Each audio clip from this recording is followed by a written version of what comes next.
Teacher hit me on the head with that. All right, there's my lovely audience. All five. All five, all three of you. All right. So for the last 80 years, the De Beers Diamond Company has controlled the public's perception of diamonds. The view of these stones has been manipulated through methods such as extortion, market manipulation, and purportedly even murder. So according to Encyclopedia Britannica, diamonds were not used in engagement rings prior to the 1940s. And in fact, it was common to not even give people engagement rings or any sign of like, you're going to get married to someone. It was common not to give anything. So, and if they did, it wasn't a diamond. Emeralds, rubies, and opals were a lot more popular. And well, right around the same time, a big deposit of diamonds was found in South Africa, and a company named De Beers owned the mine. Well, they needed a way to sell their diamonds. They had this huge warehouse full of diamonds, nobody to sell them to because diamonds weren't that popular. So they hired N.W. Ayer Ad Company, which according to Time Magazine called the ad campaign of the century. And that's where we get the taglines, "Diamonds are forever." And they positioned the diamonds in Hollywood, put them on movie stars. Marilyn Monroe was in the movie Diamonds Are a Girl's Best Friend. So they became exponentially more popular at that point. The market was saturated. They're the ones that came up with the thing that you should spend, men should spend one month's salary on diamonds. And then they were like, oh, and that was so successful, they pushed it to 2 months, just arbitrarily. They were like, hey, this one going to work, we're going to go 2. So they did that, and then ever since then, people have assumed that it's been tradition to have diamond engagement rings, when really it was all because of a marketing campaign. So Tom Zeller wrote an article in 2010 that was published in the Washington Post that talked about De Beers controlling the market for diamonds through unscrupulous and sometimes even illegal means. So what they would do is when another company would come up and have another diamond mine, they would try to buy them out.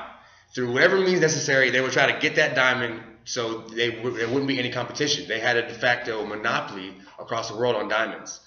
So they would try to buy them out. If they refused to sell, then they would drop the price of diamonds because they were the biggest supplier, and they can control the price of diamonds. So they would drop their price so low that it became unprofitable to sell the diamonds, and then they would buy them out anyway. So and they used extortion, and then they were even said to have used murder through like hitmen and third parties, not directly or anything, but like wink wink nod nod, go kill that guy. They did those kind of things. And so another thing that you find out by a book written by Dan Hayes and Edward Illick in 2009 called Diamonds, Deposits, Origin, Exploration, and History, we learned that diamonds aren't even that rare. They're not even rare. Diamonds are actually the most common gemstone found in nature. You can buy uncut raw diamonds on the internet for $1. And that's why you see that there's many more applications to diamonds. You see them in tools, like saws will have diamond tips and drills and stuff. Because this stuff's literally is carbon. It's just pure carbon. It's made out of, it's everywhere in the earth. Mm-hmm.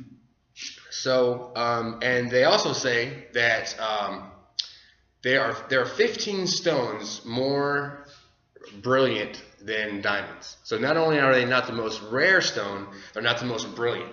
There's 15 stones with a higher refractive index, which means that the amount of light that a faceted stone will reflect when shined into it. So really, diamonds are kind of plain Jane and common, but no one ever thinks of that. So we have seen the rise of diamonds come about simply because a company wanted to make more profits. They had all these diamonds, and even to this day, they have a vault of diamonds in London. That's where all the diamonds are, because they produce all year round, but they only release a little bit at a time.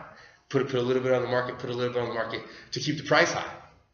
So they do that, and it's amazing to me that now no one questions, like when it comes time to get married, they go right to the diamond store, they go right to Zales, they go right to get a diamond engagement ring, but no one even knows why.